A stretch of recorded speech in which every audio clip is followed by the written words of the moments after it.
Capítulo 4. O Inferno. Intuição das penas futuras.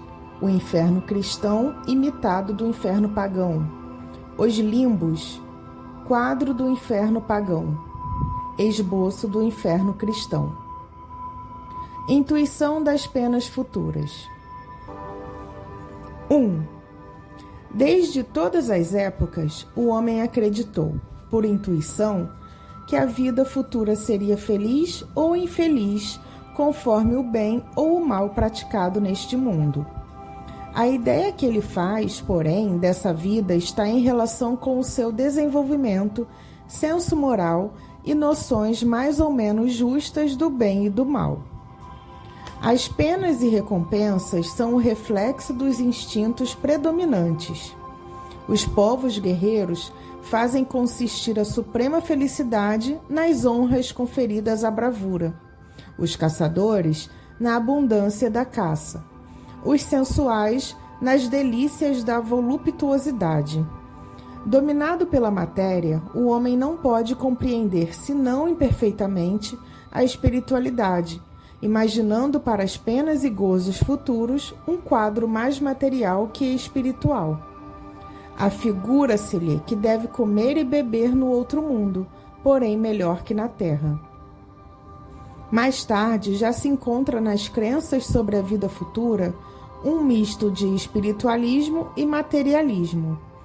A beatitude contemplativa concorrendo com o inferno das torturas físicas. 2.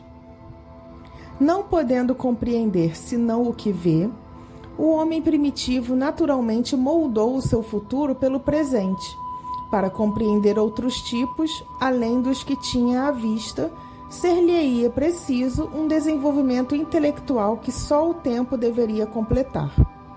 Também o quadro por ele ideado sobre as penas futuras não é senão o reflexo dos males da humanidade, em mais vasta proporção, reunindo-lhe todas as torturas, suplícios e aflições que achou na terra. Nos climas abrasadores, imaginou um inferno de fogo, e nas regiões boreais, um inferno de gelo. Não estando ainda desenvolvido o sentido que mais tarde o levaria a compreender o mundo espiritual, não podia conceber senão penas materiais, e assim, com pequenas diferenças de forma, os infernos de todas as religiões se assemelham. O inferno cristão imitado do inferno pagão. 3. O inferno pagão, descrito e dramatizado pelos poetas, foi o modelo mais grandioso do gênero e perpetuou-se no seio dos cristãos, onde, por sua vez, houve poetas e cantores. Comparando-os, encontram-se neles, salvo os nomes e variantes de detalhe, numerosas analogias. Ambos têm o fogo material por base de tormentos, como símbolo dos sofrimentos mais atrozes. Mas, coisa singular, os cristãos exageraram em muitos pontos o inferno dos pagãos. Se estes tinham o tonel das Danáides, a roda de Ixion, o rochedo de Sísifo, eram estes suplícios individuais. Os cristãos, ao contrário, têm para todos, sem distinção, as caldeiras ferventes, cujos tampos os anjos levantam para ver as contorções dos supliciados. E Deus, sem piedade, ouve-lhes os gemidos por toda a eternidade. Jamais os pagãos descreveram os habitantes dos campos elíseos deleitando a vista nos suplícios do Tártaro. 4. Os cristãos têm, como os pagãos, o seu rei dos infernos, Satã, com a diferença, porém, de que Plutão se limitava a governar o sombrio império, que lhe coubera em partilha, sem ser mau. Retinha em seus domínios os que haviam praticado o mal, porque essa era a sua missão, mas não induzia os homens ao pecado para desfrutar tripudiados seus sentimentos. Satã, no entanto, recruta vítimas por toda parte e regozija-se ao atormentá-las com uma legião de demônios armados de forcados a revolvê-las no fogo. Já se tem discutido seriamente sobre a natureza desse fogo que queima, mas não consome as vítimas. Tem-se mesmo perguntado se seria um fogo de betume. O inferno cristão nada cede, pois, ao inferno pagão. 5. As mesmas considerações que, entre os antigos, tinham feito localizar o reino da felicidade, fizeram circunscrever igualmente o lugar dos suplícios. Tendo-se colocado o primeiro nas regiões superiores, era natural reservar ao segundo os lugares inferiores, isto é, o centro da terra, para onde se acreditava servirem de entradas certas cavidades sombrias, de aspecto terrível. Os cristãos também colocaram ali por muito tempo a habitação dos condenados. A este respeito, frisemos ainda outra analogia. O inferno dos pagãos continha de um lado os Campos Elíseos e do outro o Tártaro. O Olimpo, moradia dos deuses e dos homens divinizados, ficava na região superior. Segundo a letra do Evangelho, Jesus desceu aos infernos, isto é, aos lugares baixos, para deles tirar as almas dos justos que lhe aguardavam a vinda. Os infernos não eram, portanto, um lugar unicamente de suplício. Estavam, tal como para os pagãos, nos lugares baixos. A morada dos anjos, assim como o Olimpo, era nos lugares elevados. Colocaram-na para além do céu estelar, que se reputava limitado. 6. Esta mistura de ideias cristãs e pagãs nada tem de surpreendente. Jesus não podia, de um só golpe, destruir inveteradas crenças, faltando aos homens conhecimentos necessários para conceber a infinidade do espaço e o número infinito dos mundos. A Terra, para eles, era o centro do universo. Não lhe conheciam a forma nem a estrutura internas. Tudo se limitava ao seu ponto de vista. As noções do futuro não podiam ir além dos seus conhecimentos. Jesus encontrava-se, pois, na impossibilidade de os iniciar no verdadeiro estado das coisas. Mas não querendo, por outro lado, com sua autoridade, sancionar prejuízos aceitos, absteve-se de os retificar, deixando ao tempo essa missão. Ele limitou-se a falar vagamente da vida bem-aventurada, dos castigos reservados aos culpados, sem referir-se jamais nos seus ensinos a castigos e suplícios corporais, que constituíram para os cristãos um artigo de fé. Eis aí como as ideias do inferno pagão se perpetuaram até os nossos dias. E foi preciso a difusão das modernas luzes, o desenvolvimento geral da inteligência humana para se lhe fazer justiça.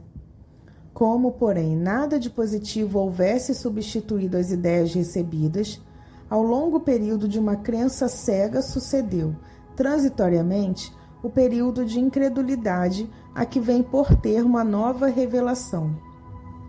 Era preciso demolir para reconstruir, visto como é mais fácil insinuar ideias justas aos que em nada creem, sentindo que algo lhes falta, do que fazê-los aos que possuem uma ideia robusta, ainda que absurda. 7. Localizados o céu e o inferno, as seitas cristãs foram levadas a não admitir para as almas senão duas situações extremas: a felicidade perfeita e o sofrimento absoluto. O purgatório é apenas uma posição intermediária e passageira, ao sair da qual as almas passam sem transição à mansão dos justos. Outra não pode ser a hipótese, dada a crença na sorte definitiva da alma após a morte.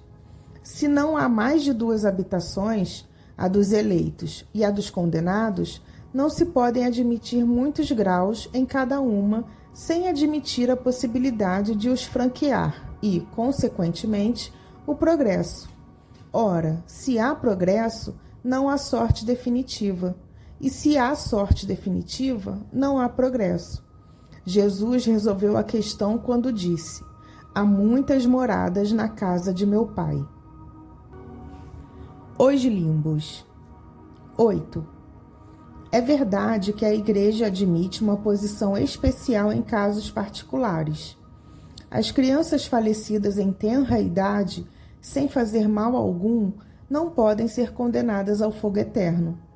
Mas também, não tendo feito bem, não lhes assiste direito à felicidade suprema.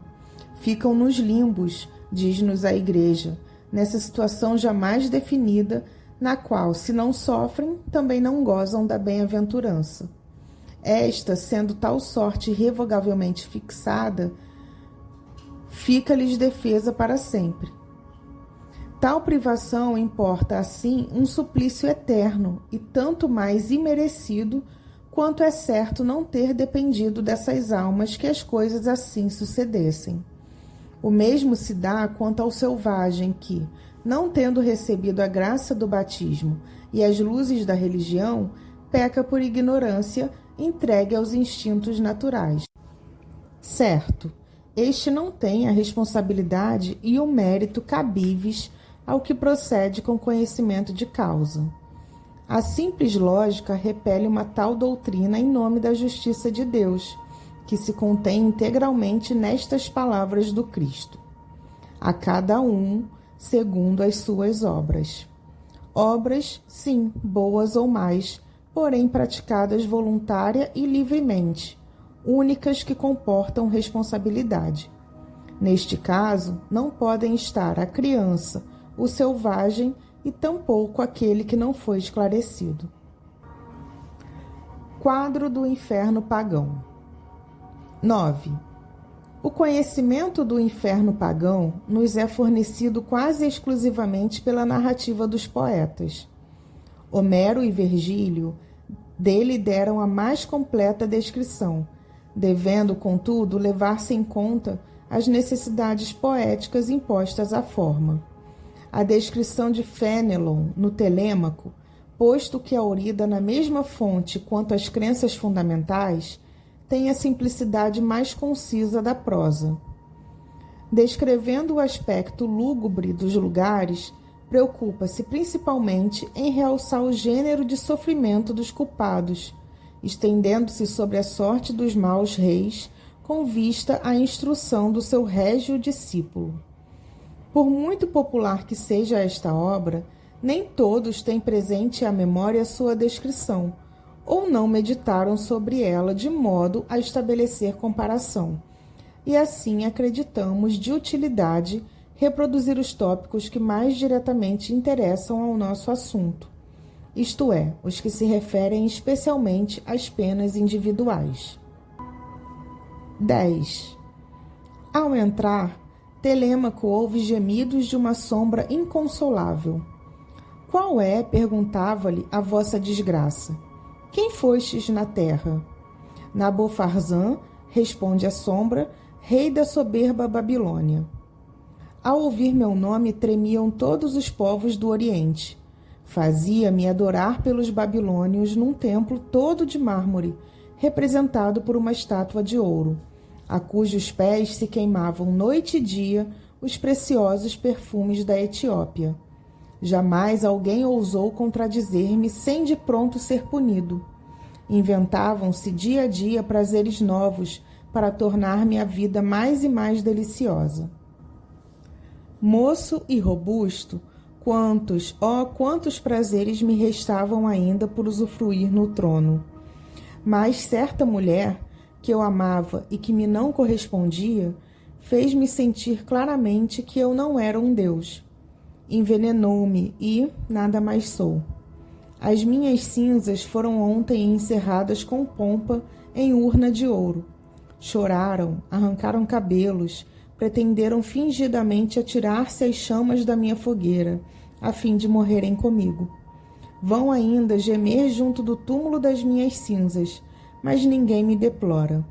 A minha memória horroriza a própria família, enquanto aqui embaixo sofro já horríveis suplícios. Telêmaco, compungido ante esse espetáculo, diz-lhe: Éreis vós verdadeiramente feliz durante o vosso reinado? Sentíeis, porventura, essa paz suave, sem a qual o coração se conserva opresso e abatido em meio das delícias? Não, respondeu o babilônio. Não sei mesmo o que quereis dizer. Os sábios exaltam essa paz como bem único. Quanto à raiva, nunca a senti. Meu coração agitava-se continuamente por novos desejos de temor e de esperança.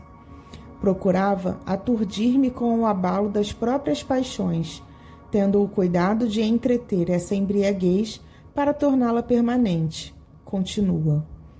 O menor intervalo de razão, de calma, ser-me-ia muito amargo. Eis a paz que frui.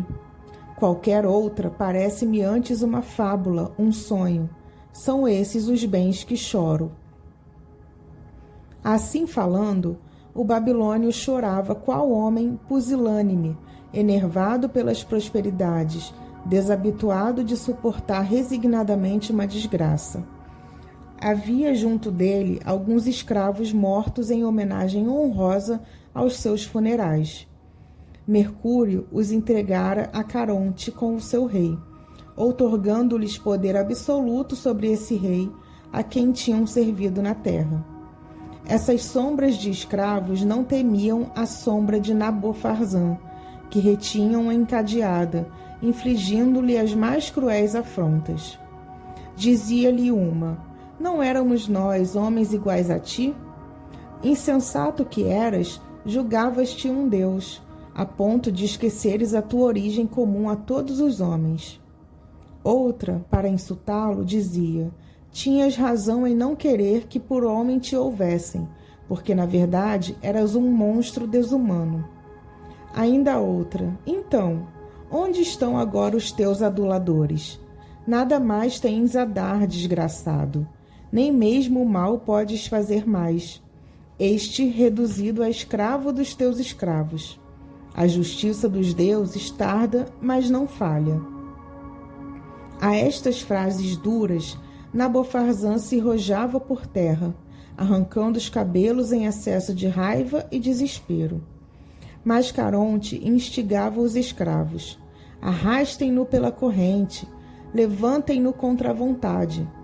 Não possa ele consolar-se escondendo a sua vergonha. Preciso é que todas as sombras do Estige a testemunhem como justificativa aos deuses, que por tanto tempo toleraram o reinado terreno deste ímpio. E ele avista logo, bem perto de si, o negro tártaro, evolando escuro e espesso fumo, cujo cheiro mefítico daria a morte se espalhasse pela morada dos vivos. Esse fumo envolvia um rio de fogo, um turbilhão de chamas, cujo ruído, semelhante às torrentes mais caudalosas quando se despenham de altos rochedos em profundos abismos, concorria para que nada se ouvisse nesses lugares tenebrosos. Telêmaco, secretamente animado por Minerva, entra sem medo nesse báratro. Viu, primeiramente, um grande número de homens que tinham vivido nas mais humildes condições, punidos por haverem procurado riquezas por meio de fraudes, traições e crueldade. Aí notou muitos ímpios hipócritas, que, simulando amar a religião, dela se tinham servido como de um belo pretexto para satisfazerem ambições e zombarem dos crédulos. Os que haviam abusado até da própria virtude, o maior dom dos deuses, eram punidos como os mais celerados de todos os homens. Os filhos que haviam degolado seus pais, as esposas que mancharam as mãos no sangue dos maridos, os traidores que venderam a pátria, violando todos os juramentos, sofriam, apesar de tudo, penas menores que aqueles hipócritas. Os 3 juízes infernais assim o queriam, por esta razão. Os hipócritas não se contentam com ser maus como os demais ímpios, porém querem passar por bons e concorrem por sua falsa virtude para a descrença e corrupção da verdade. Os deuses, por eles zombados e desprezados perante os homens, empregam com prazer todo o seu poderio para se vingarem de tais insultos. Perto destes, outros homens aparecem, que vulgarmente se julgam isentos de culpa, mas que os deuses perseguem desapiedadamente. São os ingratos, os mentirosos, os aduladores que louvaram o vício, os críticos perversos que procuraram enodoar a mais pura virtude. Enfim, aqueles que, julgando temerariamente das coisas, sem as conhecer a fundo, prejudicaram por isso a reputação dos inocentes. Telêmaco, vendo os 3 juízes sentados a condenarem um homem, ousou perguntar-lhes quais os seus crimes. O condenado, tomando a palavra, de pronto exclamava: Nunca fiz mal algum. Todo o meu prazer era praticar o bem. Fui sempre generoso, justo, liberal e compassivo. Que se pode, pois, exprobrar-me? Minos então lhe disse: Nenhuma acusação se te faz quanto aos homens, porém a estes menos não devias que aos deuses. Que justiça, pois, é essa de que te vanglorias? Para com os homens, que nada são, não faltaste jamais a qualquer dever.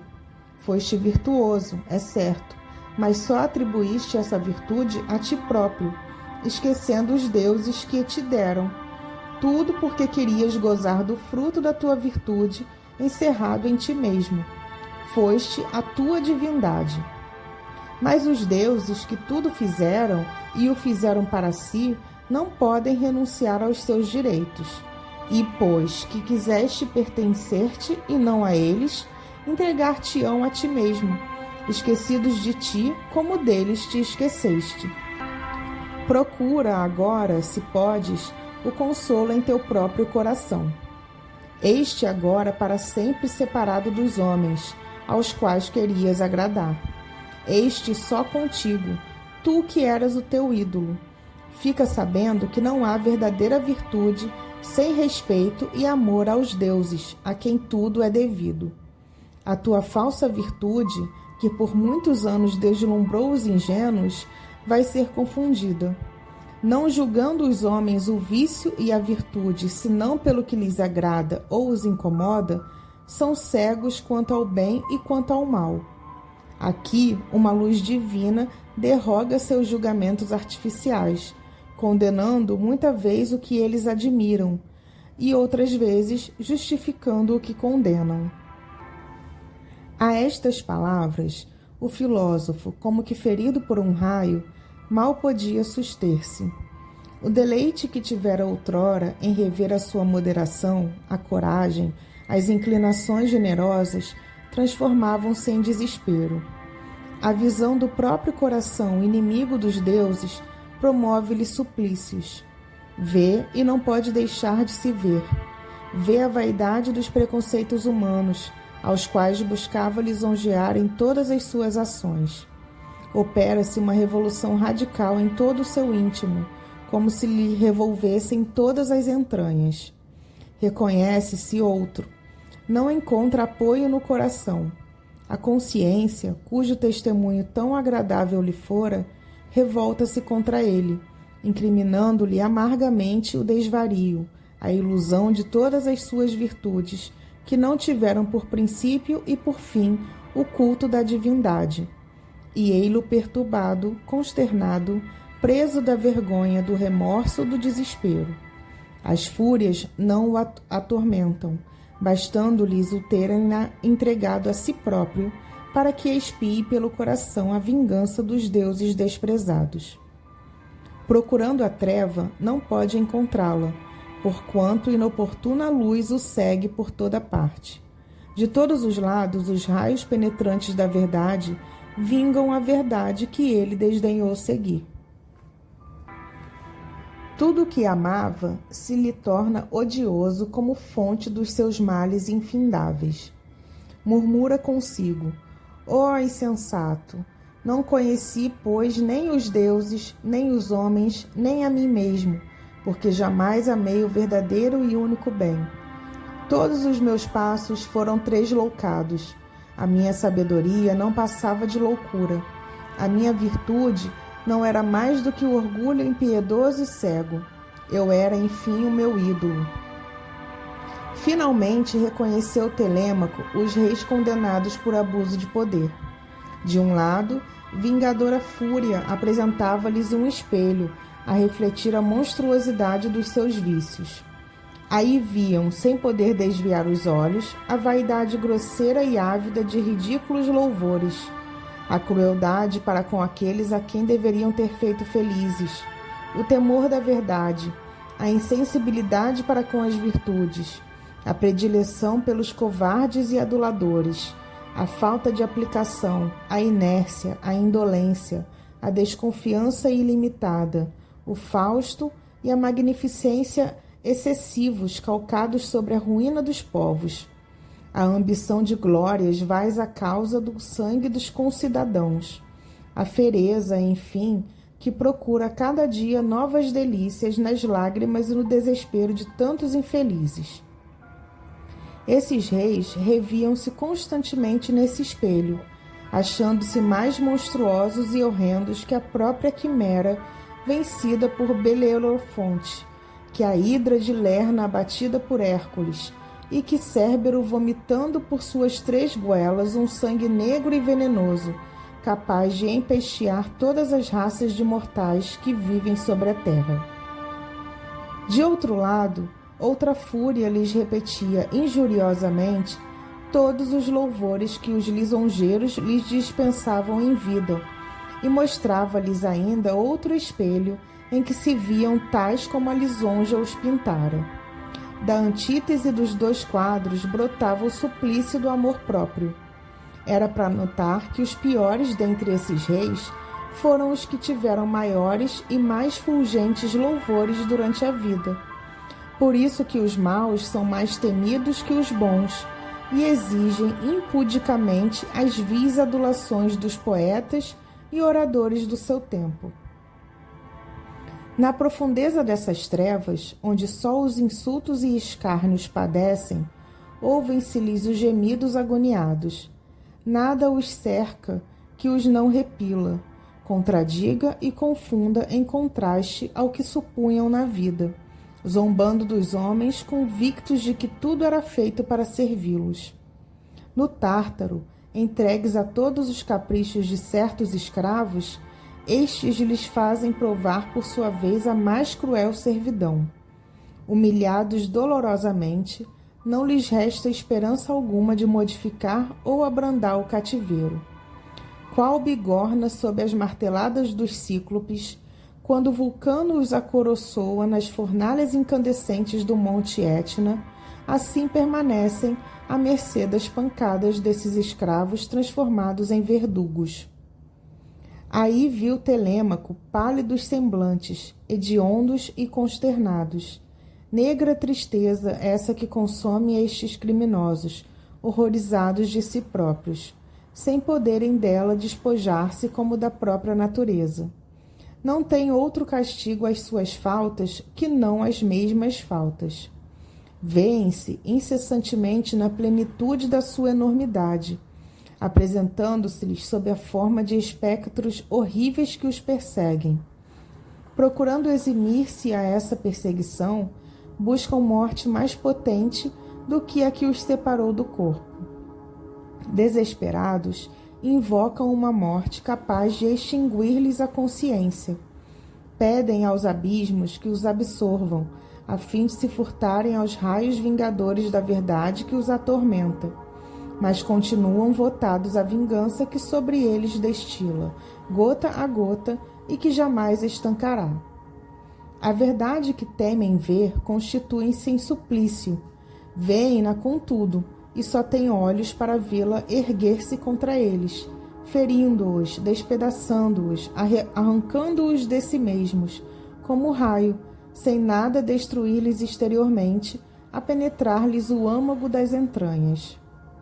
Entre os seres que lhe eriçavam os cabelos, viu Telêmaco vários e antigos reis da Lídia, punidos por haverem preferido ao trabalho as delícias de uma vida inativa, quando aquele deve ser o consolo dos povos e, como tal, inseparável da realeza. Estes reis lastimavam-se reciprocamente a cegueira. Dizia um a outro que fora seu filho, Não vos tinha eu recomendado tantas vezes durante a vida e ainda antes da morte, que reparasseis os males ocorridos por negligência minha? Ah, desgraçado pai, dizia o filho, fostes vós que me perdestes. Foi o vosso exemplo que me inspirou o Fausto, o orgulho, a voluptuosidade e a crueldade para com os homens. Vendo-vos governar com tanta incúria, cercado de aduladores infames, habituei-me a prezar a lisonja e os prazeres. Acreditei que os homens eram para os reis o que os cavalos e outros animais de carga são para aqueles, isto é, animais que só se consideram enquanto proporcionam serviços e comodidades. Acreditei-o, e fostes vós que me fizestes crer, sofrendo agora tantos males por vos haver imitado. A estas recriminações aliavam as mais acerbas blasfêmias, como que possuídos de raiva bastante para se despedaçarem mutuamente. Quais notívagos mochos, em torno desses reis corvejavam as suspeitas cruéis, os vãos receios e desconfianças, que vingam os povos da fereza de seus reis, a ganância insaciável das riquezas, a falsa glória sempre tirânica e a moleza displicente que duplica os sofrimentos sem a compensação de sólidos prazeres. Viam-se muitos desses reis severamente punidos, não por males que tivessem feito, mas por terem negligenciado o bem que poderiam e deveriam fazer. Todos os crimes dos povos, provenientes da desídia na observância das leis, eram imputados aos reis, que não devem reinar senão para que as leis exerçam seu ministério. Imputavam-se-lhes também todas as desordens decorrentes do Fausto, do luxo e dos demais excessos que impelem os homens à violência, instigando-os à aquisição de bens com o desprezo das leis. Sobretudo, recaía o rigor sobre os reis que, ao invés de serem bons e vigilantes pastores dos povos, só cuidavam de desvastar o rebanho, quais lobos devoradores. O que mais entristeceu Telêmaco, porém, foi ver nesse abismo de trevas e males um grande número de reis que, tendo passado na terra pelos melhores, condenaram-se às penas do Tártaro por se terem deixado guiar por homens ardilosos e maus.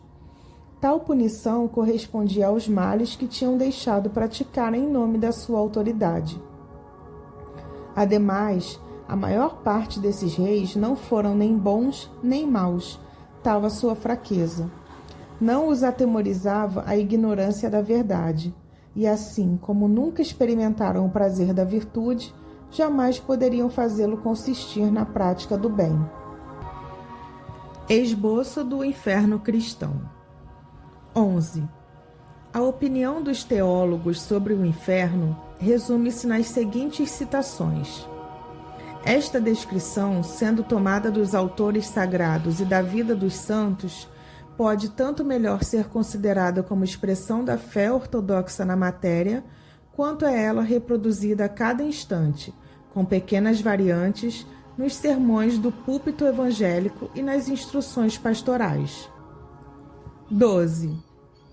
Os demônios são puros espíritos, e os condenados, presentemente no inferno, podem ser considerados puros espíritos, uma vez que só a alma aí desce, e os restos entregues à terra se transformam em ervas, em plantas, em minerais e líquidos, sofrendo inconscientemente as metamorfoses constantes da matéria. Os condenados, porém, como os santos, devem ressuscitar no dia do juízo final, retomando, para não mais deixá-los, os mesmos corpos carnais que os revestiam na vida. Os eleitos ressuscitarão, contudo, em corpos purificados e resplendentes, e os condenados em corpos maculados e desfigurados pelo pecado. Isso os distinguirá, não havendo mais no inferno puros espíritos, porém homens como nós. Consequentemente, o inferno é um lugar físico, geográfico, material, uma vez que tem de ser povoado por criaturas terrestres, dotadas de pés, mãos, boca, língua, dentes, ouvidos, olhos semelhantes aos nossos, sangue nas veias e nervos sensíveis. Onde estará esse inferno? Alguns doutores o têm colocado nas entranhas mesmas do nosso globo.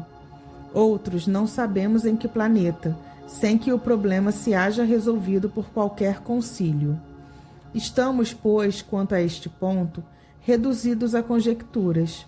A única coisa afirmada é que esse inferno, onde quer que exista, é um mundo composto de elementos materiais, conquanto sem sol, sem estrelas, sem lua, mais triste e inóspito, desprovido de todo germen e das aparências benéficas que porventura se encontram ainda nas regiões mais áridas deste mundo em que pecamos.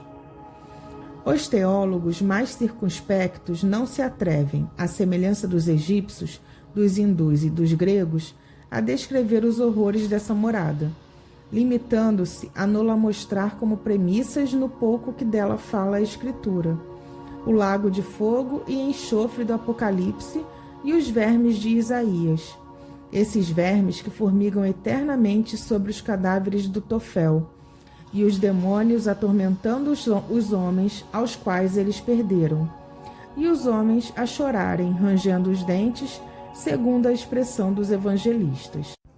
Santo Agostinho não concorda que esses sofrimentos físicos sejam apenas reflexos de sofrimentos morais, e vê, num verdadeiro lago de enxofre, vermes e verdadeiras serpentes, saciando-se nos corpos, casando suas picadas às do fogo.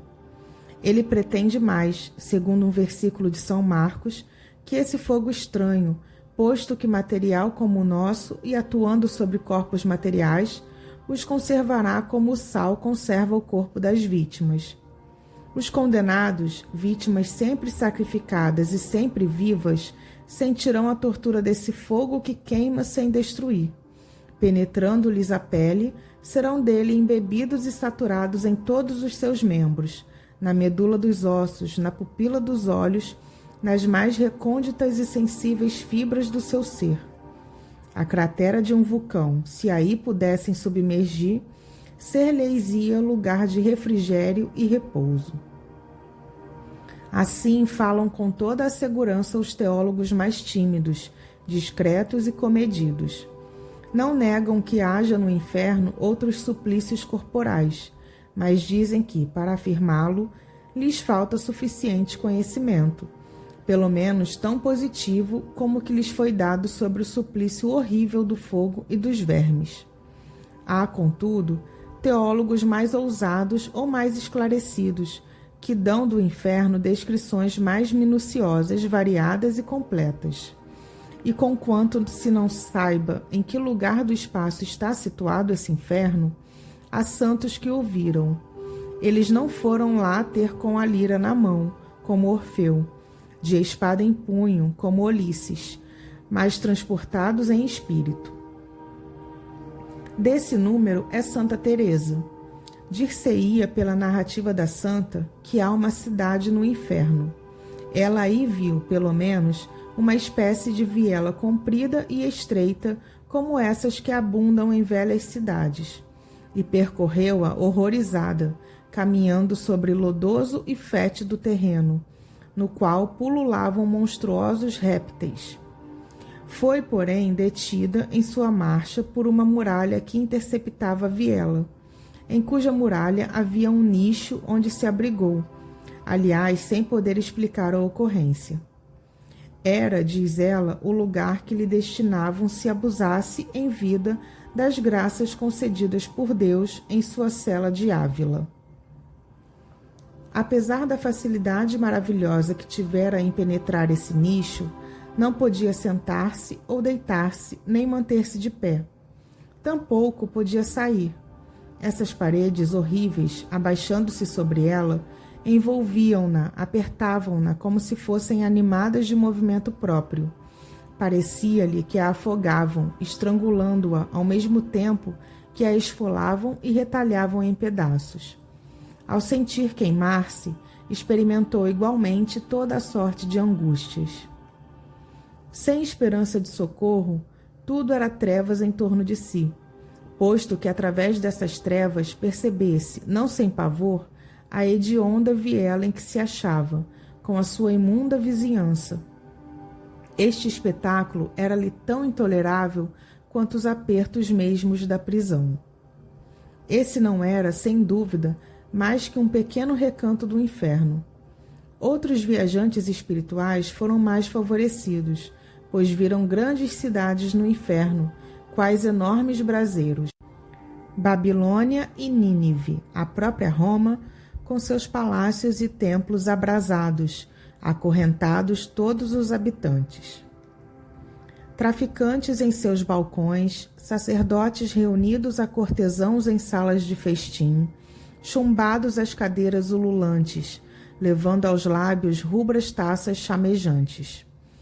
Criados, genuflexos em ferventes cloacas, braços distendidos e príncipes de cujas mãos escorria em lava devoradora o ouro derretido.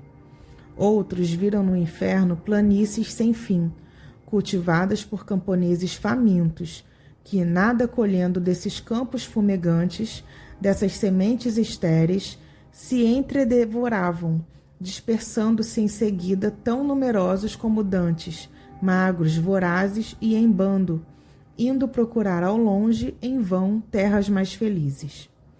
Outras colônias errantes de condenados os substituíam imediatamente. Ainda outros relatam que viram no inferno montanhas inçadas de precipícios, florestas gemebundas, poços secos, fontes alimentadas de lágrimas, ribeiros de sangue, turbilhões de neve em desertos de gelo, barcas tripuladas por desesperados, singrando mares sem praia. Viram, em uma palavra, tudo o que viam os pagãos, um lúgubre revérbero da terra, com os respectivos sofrimentos naturais eternizados, e até calabouços, patíbulos e instrumentos de tortura forjados por nossas próprias mãos. Há, com efeito, demônios que, para melhor atormentarem os homens em seus corpos, tomam corpos. Uns têm asas de morcegos, cornos, couraças de escama, patas armadas de garras, dentes agudos, apresentando-se-nos armados de espadas, tenazes, pinças, serras, grelhas, foles, tudo ardente, não exercendo outro ofício por toda a eternidade em relação à carne humana que não o de carniceiros e cozinheiros. Outros, transformados em leões ou víboras enormes, arrastam suas presas para cavernas solitárias. Estes se transformam em corvos para arrancar os olhos a certos culpados, e aqueles em dragões volantes, prontos a se lançarem sobre o dorso das vítimas, arrebatando-as assustadiças, ensanguentadas, aos gritos, através de espaços tenebrosos, para arremessá-las ao fim em tanques de enxofre. Aqui, nuvens de gafanhotos, de escorpiões gigantescos, cuja vista produz náuseas e calafrios, e o contato, convulsões. Além, monstros policéfalos, escancarando goelas vorazes, a sacudirem sobre as disformes cabeças as suas crinas de áspides, a triturarem condenados com sangrentas mandíbulas para vomitá-los mastigados, porém vivos, porque são imortais. Estes demônios de formas sensíveis, que lembram tão visivelmente os deuses do Amente e do Tártaro, bem como os ídolos adorados pelos fenícios, moabitas e outros gentios vizinhos da Judéia, esses demônios não obram ao acaso, tendo cada um a sua função. O mal que praticam no inferno está em relação ao mal que inspiraram e fizeram cometer na terra. Os condenados são punidos em todos os seus órgãos e sentidos, porque também a Deus ofenderam por todos os órgãos e sentidos. Os delinquentes de gula são castigados pelos demônios da glutonaria, os preguiçosos pelos da preguiça, os luxuriosos pelos da devassidão, e assim por diante, numa variedade tão grande como a dos pecados. Terão frio, queimando-se, e calor, enregelados. ávidos igualmente de movimento e de repouso, sedentos e famintos, 1000 vezes mais fatigados que escravo ao fim do dia, mais doentes que os moribundos, mais alquebrados e chaguentos que os mártires, e isso para sempre. Demônio algum se furta, nem se furtará jamais ao desempenho sinistro da sua tarefa, perfeitamente disciplinados e fiéis quanto à execução das vingativas ordens que receberam. Aliás, sem isso, o que seria o inferno? Repousariam os pacientes se os algozes altercassem ou se enfadassem. Mas nada de repouso nem disputas para quaisquer deles, pois apesar de maus e inumeráveis que são, estendendo-se de um a outro extremo do abismo, nunca se viu sobre a terra súditos mais dóceis a seus príncipes, exércitos mais obedientes aos chefes ou comunidades monásticas mais humildes e submissas aos seus superiores. Quase nada se conhece da ralé demoníaca, desses vis espíritos que compõem as legiões de vampiros, sapos, escorpiões, corvos, hidras, salamandras e outros animais sem nome. Conhecem-se, porém, os nomes de muitos dos príncipes que comandam tais legiões, entre os quais Belfegor, o demônio da luxúria, Abaddon ou Apolion, do homicídio, Belzebu, dos desejos impuros, ou senhor das moscas que engendram a corrupção, Mamon, da avareza, Moloque, Belial, Baal-Gade, Astarote e muitos outros, sem falar do seu chefe supremo, o sombrio arcanjo que no céu se chamava Lúcifer e no inferno se chama Satanás. Eis aí resumida a ideia que nos dão do inferno, sob o ponto de vista da sua natureza física e também das penas físicas que aí sofrem. Compulsai os escritos dos padres e dos antigos doutores, interrogai as pias legendas, observai as esculturas e painéis das nossas igrejas, atentai no que dizem dos púlpitos e saberei ainda mais. 13. O autor acompanha esse quadro das seguintes reflexões, cujo alcance procuraremos cada qual compreender. A ressurreição dos corpos é um milagre, mas Deus faz ainda um segundo milagre, dando a esses corpos mortais, já uma vez usados pelas passageiras provas da vida, já uma vez aniquilados, a virtude de subsistirem sem se dissolverem numa fornalha, onde se volatilizariam os próprios metais. Que se diga que a alma é o seu próprio algoz, que Deus não a persegue e apenas a abandona no estado infeliz por ela escolhido, conquanto esse abandono eterno de um ser desgraçado e sofredor pareça incompatível com a bondade divina. Vá, mas o que se diz da alma e das penas espirituais não se pode de modo algum dizer dos corpos e das respectivas penas, para a perpetuação das quais já não basta que Deus se conserve impassível, mas ao contrário, que intervenha e atue sem o que sucumbiriam os corpos.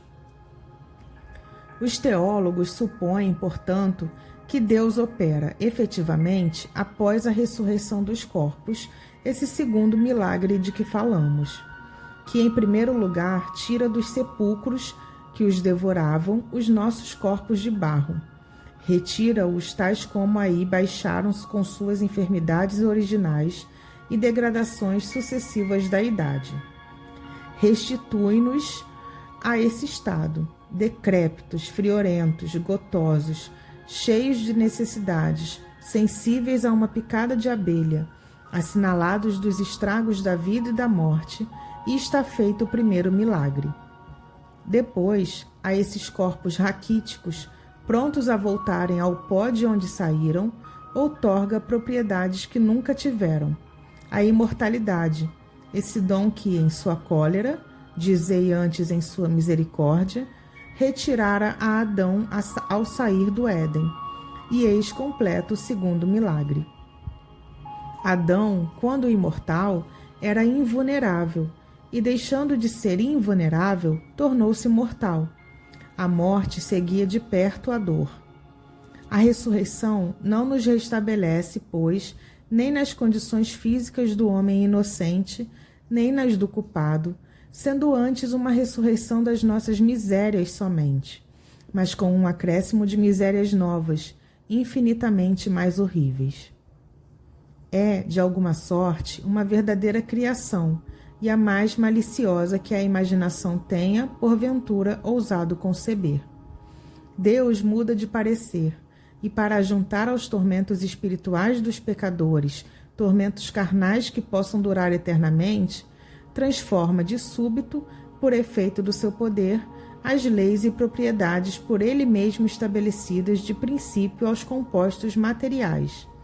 Ressuscita carnes enfermas e corrompidas, e, reunido por um nó indestrutível esses elementos que tendem por si mesmos a separar-se, mantém e perpetua, contra a ordem natural, essa podridão viva, lançando-a no fogo, não para purificá-la, mas para conservá-la tal qual é, sensível, sofredora, ardente, horrível e, como a quer, imortal.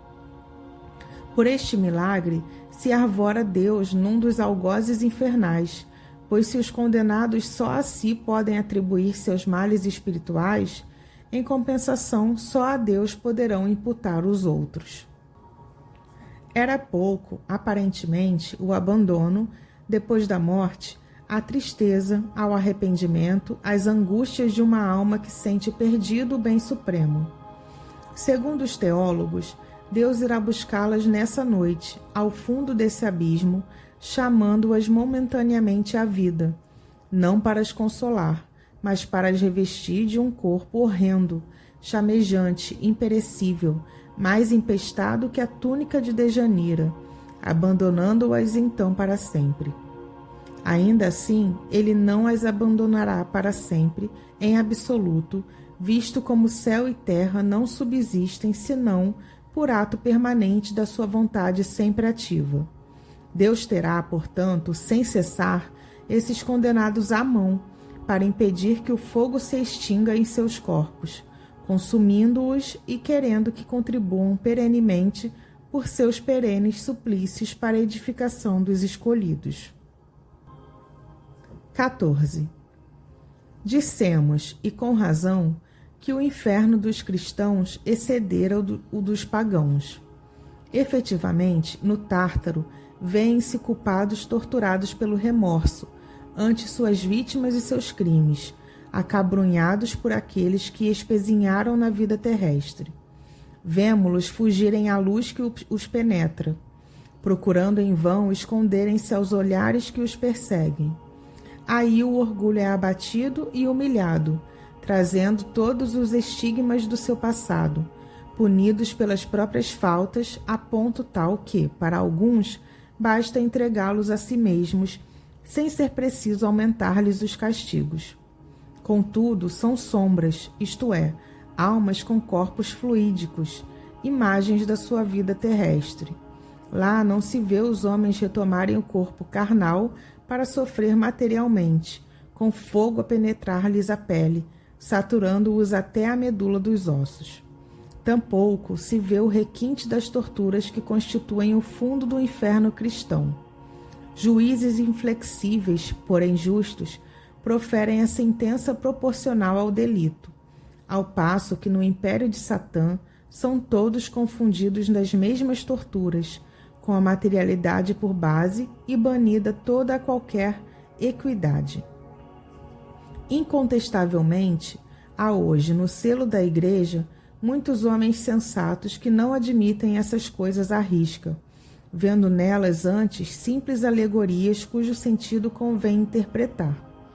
Estas opiniões, no entanto, são individuais e não fazem lei, continuando a crença no inferno material com suas consequências a constituir um artigo de fé. 15. Poderíamos perguntar como há homens que têm conseguido ver essas coisas em êxtase, se elas de fato não existem. Não cabe aqui explicar a origem das imagens fantásticas, tantas vezes reproduzidas com visos de realidade.